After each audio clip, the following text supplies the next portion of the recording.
Alors, dans l'idée de terminer ces corrections de TP, le TP11, alors,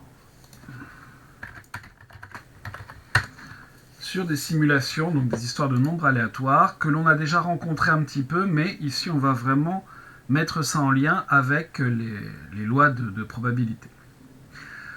Donc on nous dit qu'on va utiliser le module random de NumPy, donc que l'on va importer de cette façon-là. Import numpy.random as rd, donc rd c'est l'alias traditionnel pour le numpy.random. Voilà, hop, je lance ça, et on me demande d'abord de taper plusieurs fois dans la console rd.random. Alors, si j'écris pas la bonne version, voilà, je lance plusieurs fois. Bon. Qu'est-ce qui se passe? rd.random, ça renvoie tout simplement un nombre aléatoire de l'intervalle 0,1. Donc on n'a bien que des nombres de 0,1. Quelle est la probabilité d'obtenir un nombre inférieur ou égal à 1,5? Vous avez une chance sur 2 forcément que le nombre que vous allez obtenir grâce à cette fonction soit plus petit que 1,5. Strictement plus grand que 4 cinquièmes, il doit être entre 4 cinquièmes et 1, ce qui vous laisse une chance sur 5.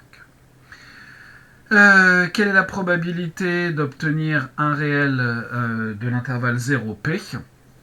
Eh bien, entre 0 et p, vous avez une probabilité de p, justement, d'obtenir un nombre entre 0 et p. Alors, l'exercice 1. La question 4, essentiellement. Écrire une fonction proba qui prend en entrée un nombre p et qui renvoie, en fait, vrai, si vrai avec une probabilité égale à p, faux sinon. Donc, je vais d'abord choisir un nombre entre 0 et p, un nombre pardon, entre 0 et 1, et je vais tout simplement regarder si ce nombre est plus petit que p ou pas. Je choisis un nombre entre 0 et 1, et si a est plus petit que p, alors je renvoie vrai, sinon je renvoie faux. Ça, c'est la version sans réflexion, on va dire. On va voir qu'on peut largement améliorer le code. Je vais quand même essayer. Voilà, proba de 0,8. Vrai, vrai, faux. Bon, vrai. En moyenne, 8 fois sur 10, il me renverra vrai. Bon. Mais on peut améliorer les choses. Notamment ici, vous voyez dans le test. Dans le test, vous voyez que, on se rappelle comment sont faits les tests. Python va évaluer cette quantité-là qui, en fait, en termes booléens, en termes de vrai-faux, est vrai ou faux. C'est-à-dire qu'en fait, si A plus petit que P est vrai, alors on renvoie vrai. Si A plus petit que P est faux, on renvoie faux. Donc on peut faire ça sans test. Et donc on peut améliorer les choses de la façon suivante, où je vais renvoyer le résultat du test. Voilà. Si le test est vrai, ça renverra vrai. Si le test est faux, ça renverra faux. On va tester ça de la même façon. Et là aussi, 8 fois sur 10, ça nous renverra vrai. Mais on peut encore améliorer les choses, parce que finalement, cette variable-là, elle ne nous sert qu'une fois.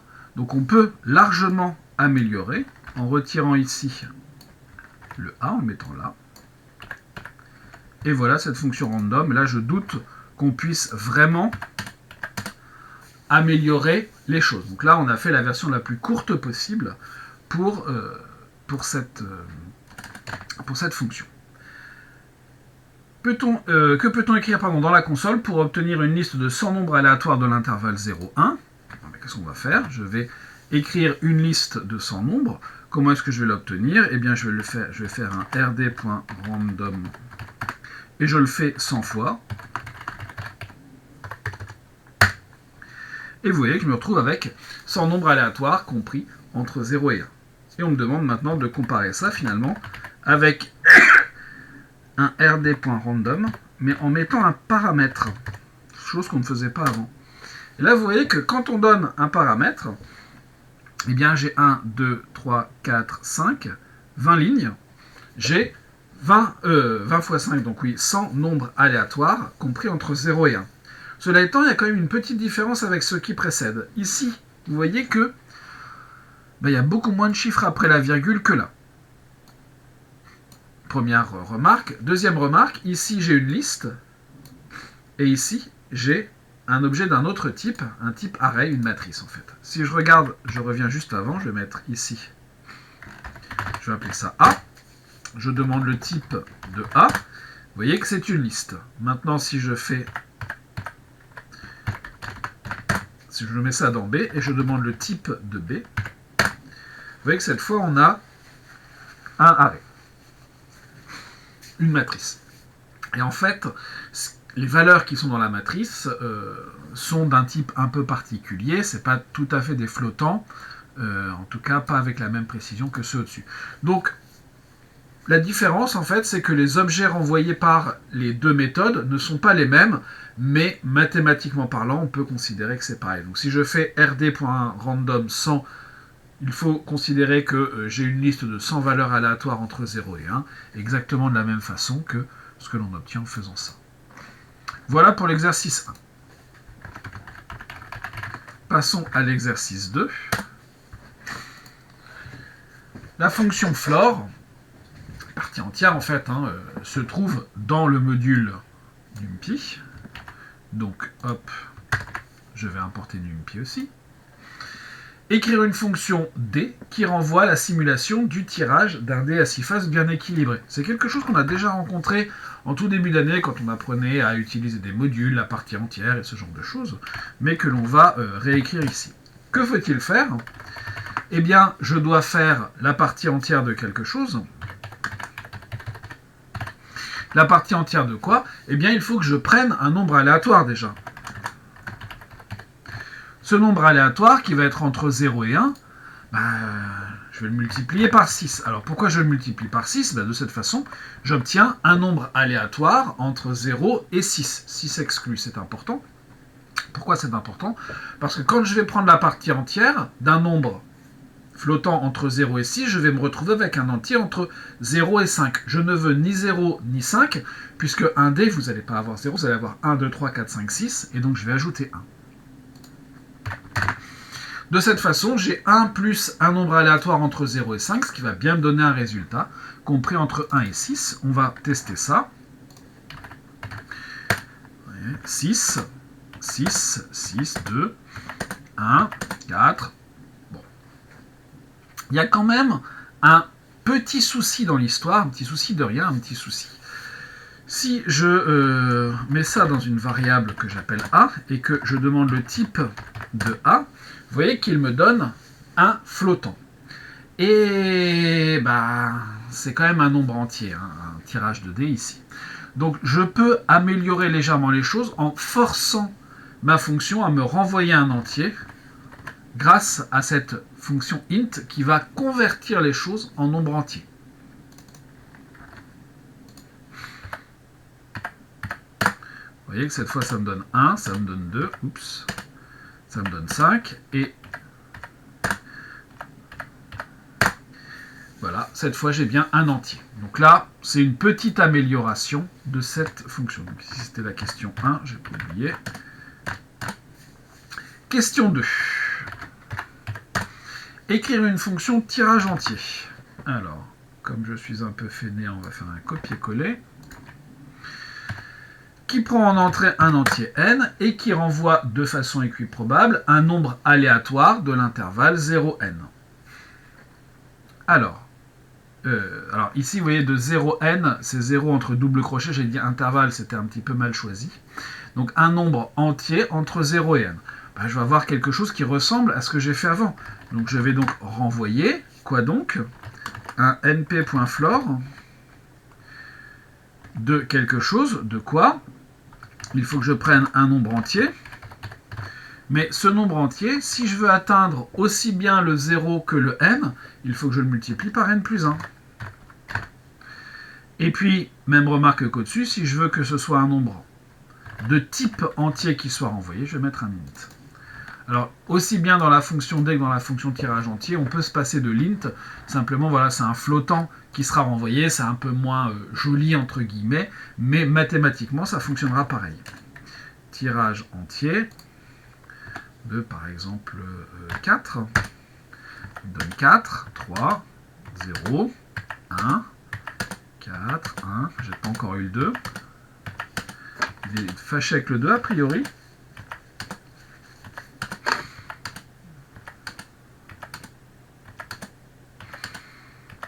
On n'a pas de chance parce qu'on n'a pas le 2, c'est étrange. Ah, ça y est, on vient de l'avoir. Donc on a bien que des nombres entre 0 et 4. Ça marche bien, on a bien testé la fonction. Question 3. Modifier la fonction précédente de façon à ce qu'elle prenne deux entiers n et p.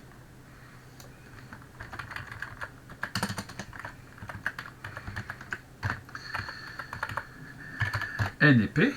Et avec n plus petit que p, très bien, et renvoie de façon équiprobable un nombre de l'intervalle np. Donc là aussi, c'est la même chose que ici en fait. Le 1, c'est quoi? C'est notre point de départ, donc mon point de départ ici, ça sera n, plus. Et ici, le 6, il correspondait à quoi?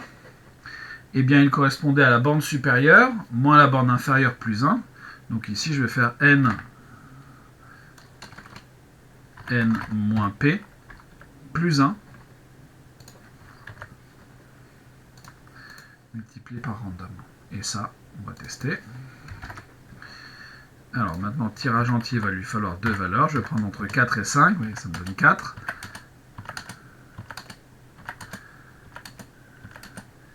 Alors, ça donne tout le temps 4. C'est pas normal. Alors, ici, 4 plus 5 moins 4, ça me fait 1. 1 plus 1, 2. Donc ça devrait normalement de temps en temps me donner 5.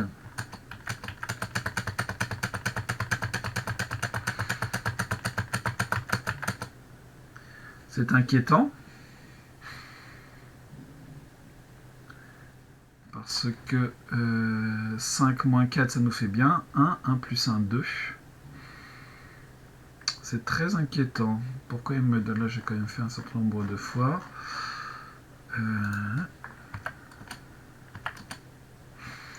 Bon. Alors, on va essayer de voir pourquoi. Hop.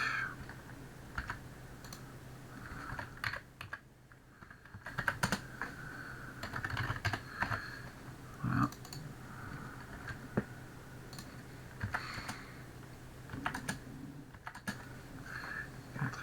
Alors, il y a vraiment quelque chose que je ne comprends pas. Je vais faire ici autrement.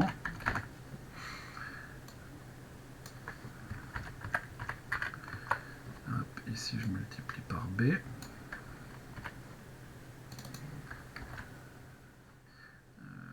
Print B. C'est-à-dire qu'à chaque fois, 0,60.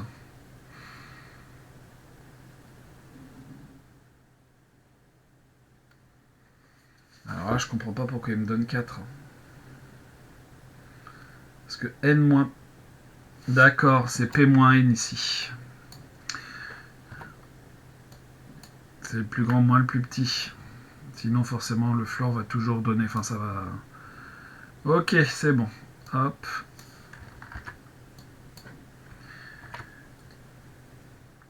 Voilà, tac, tac. Comme quoi, des fois, on peut faire des erreurs bêtes en voulant aller trop vite.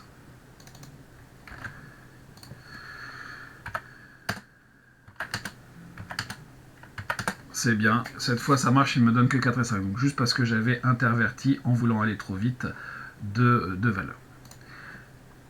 Alors, la question 4, on vous donne deux fonctions D1 et D2. La première, qu'est-ce qu'elle fait? Eh bien, elle vous fait 1 plus np.floor de 6 fois random, c'est-à-dire qu'elle fait en fait une première fois ça, une deuxième fois ça, et qu'elle ajoute les deux valeurs. Donc, qu'est-ce que modélise la première fonction? La première fonction, en fait, modélise le tirage de 2D numéroté de 1 à 6, et ensuite ajoute les deux valeurs, ce qui nous donne un nombre entre 2 et 12, mais pas de façon équiprobable. La deuxième, qu'est-ce qu'elle fait? Elle fait 2 plus np.floor de 12 fois random. En fait, mathématiquement, on va avoir un résultat similaire, donc qui va être entre 2 et 12, sauf que cette fois, on aura équiprobabilité, s'il n'y a qu'un seul tirage, en fait c'est comme si on tirait un seul dé à 11 faces, dont les faces sont numérotées de 2 à 12. Alors que le premier, on fait 2 dés à 6 faces, il y a 2 tirages aléatoires, le deuxième, dans la deuxième fonction, n'a qu'un seul. Donc on obtient des résultats qui sont dans le même ensemble, mais pas du tout avec les mêmes probabilités. Voilà pour l'exercice 2. L'exercice 3,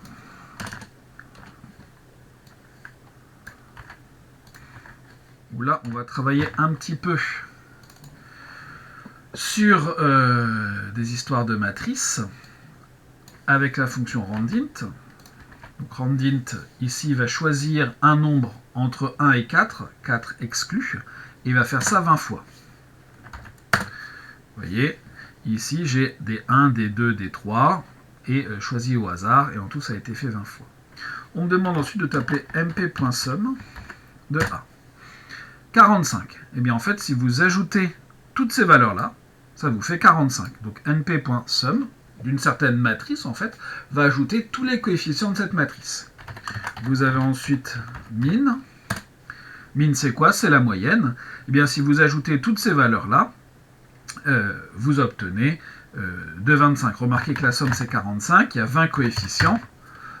Voilà comment est calculée cette moyenne. Ensuite, vous avez A égale 3.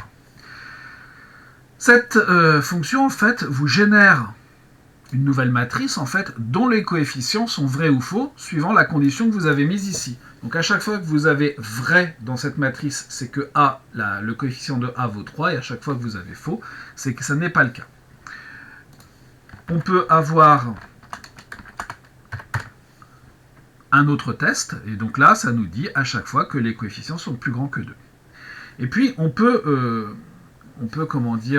combiner les choses. Si on fait ça, la somme de A égale 3, ça vous fait 9. Alors, comment est-ce que cette chose-là est comptée? Donc déjà, vous voyez qu'on va faire la somme d'une certaine matrice, mais quelle matrice?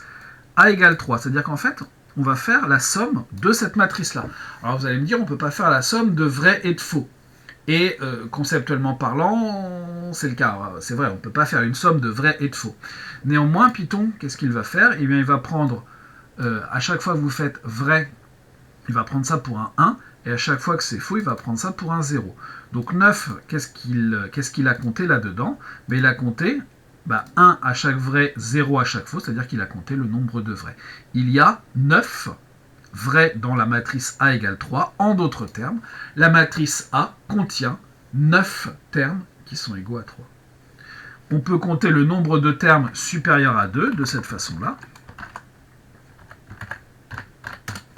Vous avez 9 termes qui sont supérieurs strictement à 2. En même temps, c'est logique, puisque les termes qui sont strictement plus grands que 2, il n'y en a qu'un seul, il n'y a que 3, puisqu'on a choisi des nombres entre 1 et 4, 4 exclus, donc 3 inclus, ce qui revient donc au même. Deuxième question, comment faire afficher la moyenne des résultats supérieurs ou égaux à 2? Donc là-dedans, il y a plusieurs choses à faire. On peut s'y prendre en plusieurs étapes, mais évidemment, le raffinement, c'est d'écrire ça en une seule ligne. Comment faire afficher la moyenne des résultats supérieurs ou égaux à 2? Si je donne ça, par exemple, vous voyez que la moyenne, c'est 0,8. Et ça, c'est pas possible. En tout cas, ça ne correspond pas à ce qui nous est demandé. Là-dedans, le 0,8, il correspond à quoi? Vous avez tout simplement le nombre de valeurs supérieures ou égales à 2 qui ont été comptées. Donc np.sum de A supérieur ou égal à 2. Vous voyez, il y a 16 valeurs qui sont supérieures ou égales à 2. Et ensuite, on divise ça par le nombre total de coefficients, on trouve le 0,8. Mais ce n'est pas ça qui nous est demandé dans la question. Comment faire afficher la moyenne des résultats supérieurs ou égaux à 2? C'est-à-dire que moi, je veux, dans ma matrice, savoir ne considérer que les résultats supérieurs ou égaux à 2 et calculer cette moyenne. Donc il faudrait déjà que je fabrique finalement une matrice qui ne contienne que les résultats supérieurs ou égaux à 2 et pas une matrice qui contienne des vrais et des faux. Alors comment faire ça? On peut tricher d'une certaine façon en utilisant le fait que vrai c'est compté comme un 1 et faux comme un 0. C'est-à-dire que qu'est-ce que je vais faire? Moi je vais fabriquer une matrice de la façon suivante.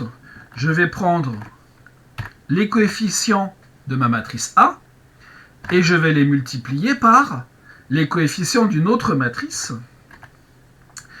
Alors, hop, l'autre matrice, ça sera A supérieur, on a dit, ou égal à 2, 2K. Et donc cette écriture-là, qu'est-ce que c'est? Je considère la matrice A supérieur ou égal à 2, c'est-à-dire en fait cette matrice-là, enfin on imagine ici qu'A est ou égal, hein, en K. Et ce coefficient-là, il va être égal à 0 s'il y a un vrai dedans, un faux pardon dedans, et il va être égal à 1 s'il y a un vrai dedans. Et qu'est-ce qui se passe là-dedans? Eh bien, je vais multiplier ça par le coefficient. Donc en fait, on va se retrouver à l'issue de ça avec quoi? Avec une matrice qui va contenir soit un coefficient supérieur ou égal à 2, soit 0. On peut le lancer pour voir. Ah, j'ai oublié ici de préciser quand même où devait évoluer K. Pour K, qui va être in range len de A, pour savoir combien il y a d'éléments dans A. Donc vous voyez que il va en fait fabriquer une liste de la façon suivante. Je prends, pour tous les cas allant de 0 jusqu'à la fin de ma liste A, je prends le coefficient de ma matrice A, donc ici le premier va être égal à 3, et ensuite je multiplie ça par 1 ou 0, suivant qu'ici j'ai un vrai ou j'ai un faux. Donc 3 fois, comme c'est vrai, ça va être 1, ça va me faire 3. 1 multiplié par 0 puisque c'est faux, et ça me donne cette chose-là. Et ensuite, qu'est-ce que l'on doit faire de ça? On doit calculer la moyenne des résultats. Mais si je demande la moyenne de cette matrice-là, il va me calculer la moyenne de tout ça, c'est-à-dire qu'il va compter les zéros. Et moi, je ne voudrais pas qu'il soit compté les zéros. Donc comment est-ce que l'on peut faire ça? Je peux tout simplement calculer la somme de cette matrice-là et diviser ça par le nombre d'éléments qu'il y a. Alors si on fait ça comme ça,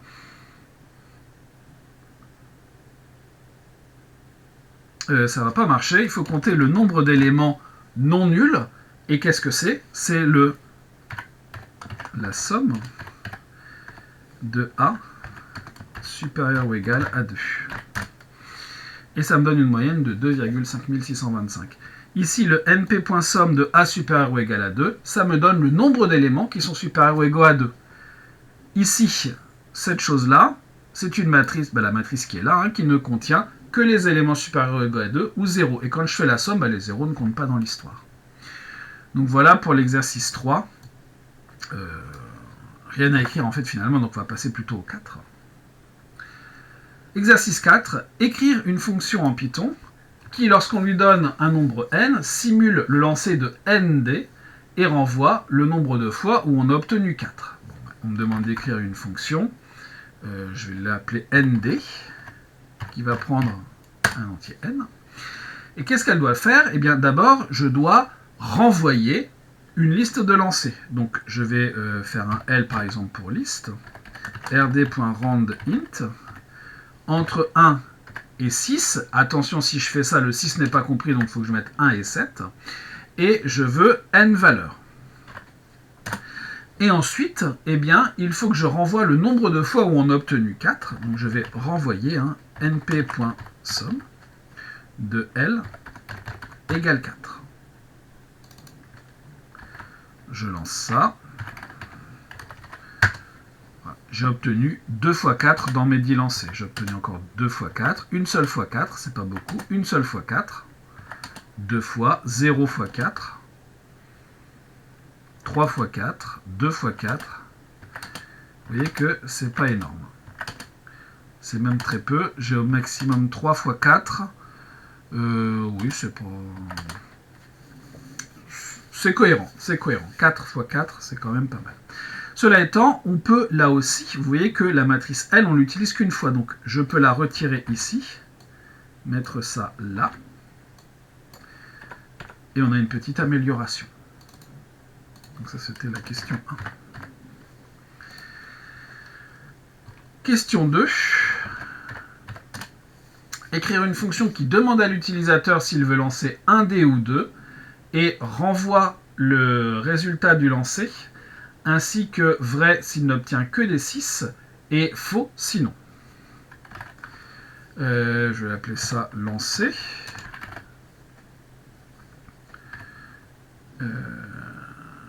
Hop, n, par exemple, je vais faire n lancer.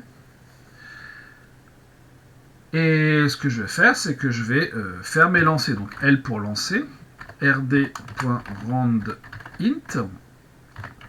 entre 1 et 6, 6 exclu, toujours, et n, sachant que n va valoir 1 ou 2. Et ensuite, je dois renvoyer vrai si je n'obtiens que des 6.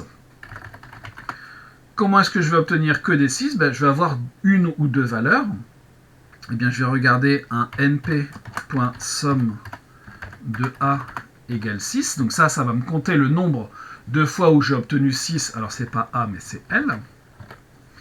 Et si jamais cette chose est elle-même égale à la taille de ma matrice, c'est-à-dire à n, dans ce cas-là, ça sera vrai. Sinon, ça sera faux. Donc là, ici, je compare le nombre de lancers égaux à 6 avec n. Si jamais c'est vrai, c'est-à-dire que je n'ai que des 6. Dans ce cas-là, c'est vrai qui sera renvoyé. Si c'est faux, c'est faux qui sera renvoyé. Même chose, on peut améliorer largement le code en remplaçant ici L par cette valeur-là. Là, je ne pense pas qu'on puisse beaucoup améliorer les choses. Renvoie le résultat du lancer. Alors, je ne peux pas faire ça comme ça ici, parce qu'il faut que je renvoie ça. Donc, il faut bien... Là, j'étais obligé de laisser le L. Voilà, donc ici, je remets le L. Voilà. Hop. Ah, j'ai oublié le L ici. C'est ça qui va pas. Voilà. Et donc, un lancer de 1.